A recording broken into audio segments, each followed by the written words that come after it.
Olá, seja bem-vindo ao Varela Torres Cast, o seu podcast da televisão. Tema de hoje, cobrança judicial versus cobrança extrajudicial. Entenda a diferença e melhores práticas. E como nosso convidado especial, volta ao nosso podcast, o Dr. Notley Ezogi, ele que é especialista nessa área de cobrança e recuperação de crédito. Doutor, que prazer ter você conosco mais uma vez no nosso programa. Eu que agradeço, doutor Fábio, mais uma vez por participar do Varela Cash e trazer mais um tema relevante, né, em relação às empresas e condomínios também. Então é muito importante tratar desse tema. O tema ele é muito sugestivo, né? E já vamos de pergunta, né? O que é, né? Qual a diferença entre a cobrança judicial e a extrajudicial?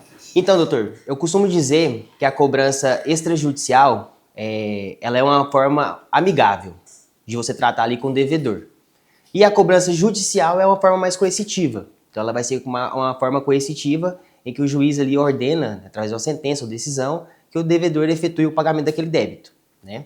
Então, a cobrança extrajudicial, o credor ele vai entrar em contato com o devedor e vai entender ali por que ele deixou de pagar e tentar ali, dessa forma, conseguir fazer ali uma negociação, né? Então, a diferença basicamente é essa. Uma é amigável e a outra é mais ali coercitiva.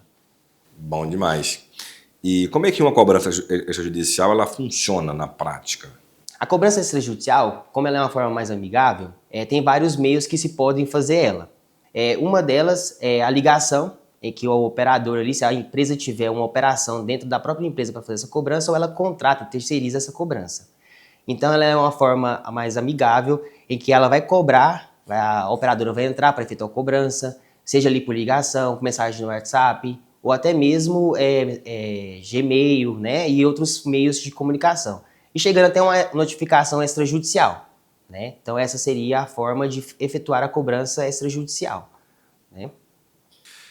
Tem mais uma pergunta aqui que diz o seguinte: quais são as principais vantagens aí da cobrança extrajudicial?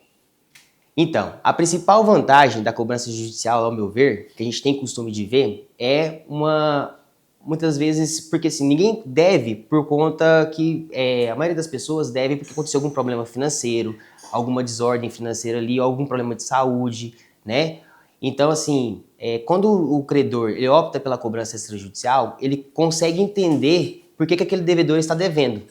Com isso, ele, além de ele estreitar relacionamento com o devedor, porque ele pode oferecer algumas formas que fica bom para o devedor efetuar o pagamento e ele receber também, né, que ele não vai perder aquele débito, e ele acaba estreitando relacionamento, porque se ele ajuda ali aquele devedor naquele momento difícil, quando o devedor melhorar as pernas, voltar a comprar novamente, sempre vai lembrar desse credor.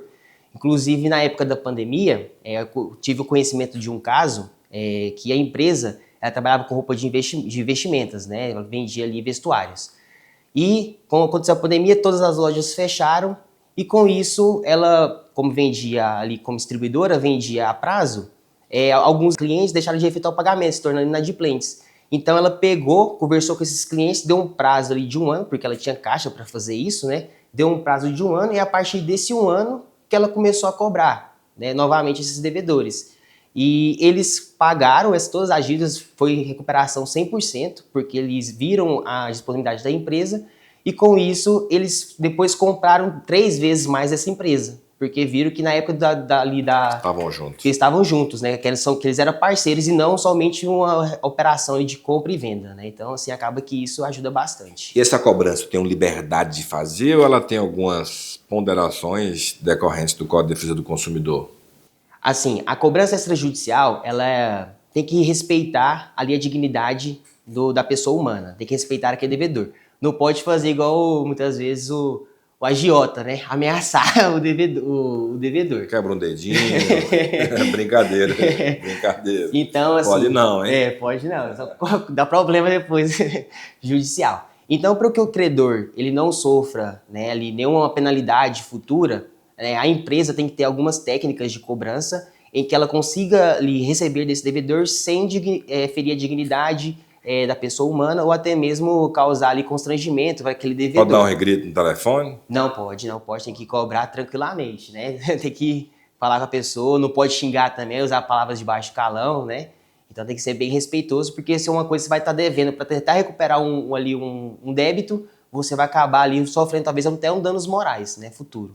Então isso é bastante interessante, tem que verificar. Hoje é interessante, gente, que você pode usar no meio extrajudicial cobrança por telefone, cobrança pelo WhatsApp, envio de notificações extrajudicial, né? Pode até visitar, se você quiser, o seu devedor lá. Só que sempre respeitando o que é que fala o Código de Defesa do Consumidor, que em resumo, né, quer dizer o seguinte: o devedor ele não pode ser exposto a condições vexatórias no momento da cobrança, né? Até porque já é um vexame para ele ter seu nome apontado no SPC e Serasa, demais órgão de proteção ao crédito. Então, assim, se você tem alguma necessidade de cobrar alguém, a primeira coisa que você tem que fazer é cobrar, gente, né? No Brasil, a gente vê que os credores eles têm vergonha de cobrar aí os devedores, como se eles fossem os culpados do débito de quem comprou ou usou um serviço, né, e não pagou, quando na verdade seria o inverso. Tá bom, gente? Vamos a um breve intervalo aqui, tá tendo que tomar uma água, tá certo, ir ao banheiro, porque no segundo bloco vamos falar aqui sobre cobrança judicial. Não deixe que a inadimplência dos seus clientes sufoque o seu crescimento. A Varela Torres Recuperação de Crédito é especializada em cobranças e negociações de dívidas, com profissionais preparados para agirem em negociações simples e casos complexos. Recupere o controle do seu negócio, elimine a inadimplência de recebíveis e evite desgastes com os clientes. Fale com quem está há mais de 5 anos no mercado com resultados comprovados. Para mais informações, ligue no número 62 993 97 43 36. Varela Torres. Recuperação de crédito. Sua empresa ou condomínio sem inadimplência de recebíveis. Estamos de volta com o programa Varela Torres Cast, o seu podcast da televisão. Hoje discutindo sobre qual a diferença entre a cobrança judicial e a cobrança extrajudicial. Você perdeu o primeiro bloco? Vai lá no nosso canal do YouTube, DR Flávio Varela Torres, acerte e assiste, porque ficou muito bom. Falamos tudo ou quase tudo, né? De como fazer uma cobrança extrajudicial, tá bom? Doutor Notli, perguntinha para o doutor, Sim. Né? Quando é recomendado, optar pela cobrança judicial em vez da extrajudicial? Então, a gente costuma fazer com a empresa uma régua de cobrança. E sim, assim, eu indico que sempre tentar primeiro pela via extrajudicial, né? A gente costuma fazer 30 dias uma cobrança extrajudicial e entender melhor aquele devedor. Porque, como eu falei, muitas vezes ele pode ter acontecido só uma fase difícil na sua vida. E isso logo pode voltar ao normal. Verificando aquele 30 dias ali, aquela cobrança ali, todos os dias, mandando mensagem, né, tentando contato, tendo contato e o devedor informando se ele tem condições de pagamento ou não, ou se ele ficar inerte em relação a esses 30 dias, aí sim você faz a cobrança judicial. Porque, como eu falei, ela vai se tornar algo que é mais coercitivo. Então, se você não na hora de fazer a cobrança, o operador ali não tem nenhuma posição, não consegue contato com aquele devedor, aí sim a gente ajuiza a ação, que aí recomendados a juiz a ação para você tentar citá-lo e com isso você conseguir receber os débitos. Forte, hein? E quais são as etapas de um processo de cobrança judicial? Então, as etapas do processo de cobrança judicial, a gente primeiro analisa o título, que o credor costuma trabalhar e que ele envia para nós. Então a gente começa a analisar o título executivo, se é um contrato de confissão de dívida, se é uma nota promissória, se é um boleto, um cheque. Então a gente analisa primeiro esse documento e vê qual que é o procedimento, se está no prazo, verifica também a emissão dele e qual que é o procedimento. Prescricional. E a gente verifica qual que é o procedimento a ser utilizado. Né? Se é uma ação de execução, uma ação monitória ou até mesmo uma ação de cobrança. Verificando isso, a gente entra com a ação de forma bem simples, né, doutor? Que eu vou falar. A gente entra com a ação, ali o juiz verificando os requisitos da ação está correta, ele, através de uma decisão ou até mesmo uma sentença, ele manda o devedor efetuar o pagamento, né? Cumprimento de sentença. Então a gente manda o devedor efetuar o pagamento. Com isso, Se o devedor não efetuou o pagamento naquele prazo, né, que o juiz estabeleceu, está previsto no Código de Processo Civil e Civil, o juiz a gente intima a gente para começar os meios de constrição, que seria a penhora de cisbajude, que seria a penhora de valores, uma penhora renajude, corrente, né? aplicação, né? Exatamente. E assim vai até a satisfação do débito. Por isso que eu falo que é uma mais coercitiva, porque se o caboclo não pagar, o devedor ele não pagar, daí vai começar os meios de constrições, que a gente fala dentro do judiciário. E é possível, dentro de um processo judicial, a composição de algum acordo? Sim, é possível, sim. Funciona das duas formas, né, que pode acontecer.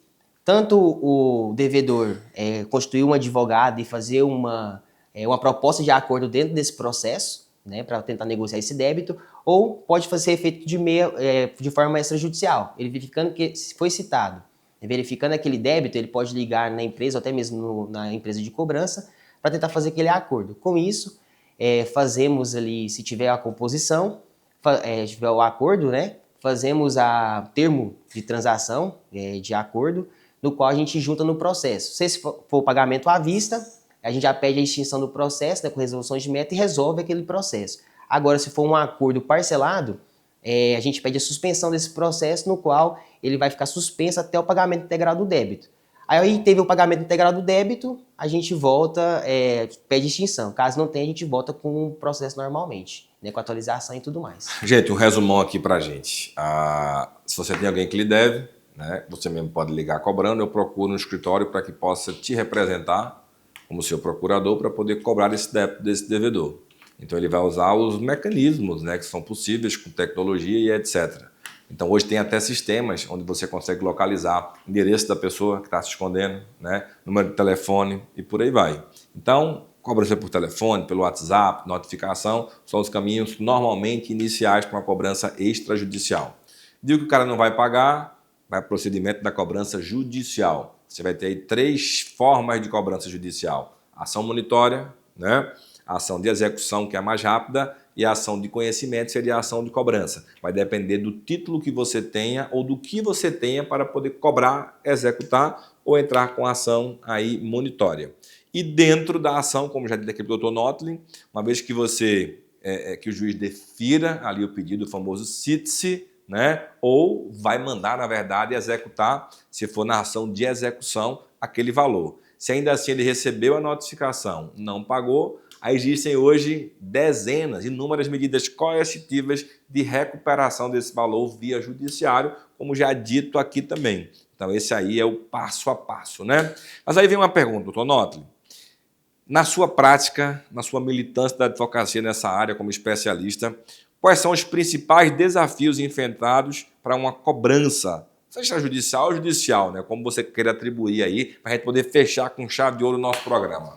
Então, doutor, um dos principais desafios que a gente tem hoje, é que o senhor acabou de até dar um exemplo, um spoiler aí. O principal desafio seria encontrar esse devedor. Por isso que a gente bate muito na tecla aqui, com as empresas, né, que a gente presta serviço, até mesmo com condomínio, para que essas empresas mantenham o cadastro desses clientes atualizado. Seja ali, eu sei que mensalmente ficaria muito pesado, mas seja ali, de 3 em 3 meses, né? Ainda mais aqueles clientes que têm uma compra recorrente. Então, assim, de 3 em 3 meses atualizar, porque muitas vezes ele troca de telefone, muda de endereço sem avisar, muitas vezes também não avisa o cadastro da JUSEG, né? Lá que mudou de endereço, e com isso dificulta encontrar, até mesmo fazer uma negociação futura. Então, se a empresa está sempre atualizando o cadastro desse cliente na hora da compra, porque na hora da compra a gente fornece tudo o que precisar, né, para comprar a prazo. Então, na hora da compra, se ele pega aquele cliente ali e faz toda a questão de atualização cadastral, isso ajuda bastante na hora da cobrança, se aquele cliente ficar devedor. Bom demais. E aí, aprendeu? Bora cobrar? Bora receber esse dinheiro? Doutor Notlin, muito obrigado. Foi ótimo o programa, viu? E volto sempre. Eu que agradeço, doutor, pela oportunidade mais uma vez. Que Deus te abençoe e até a próxima.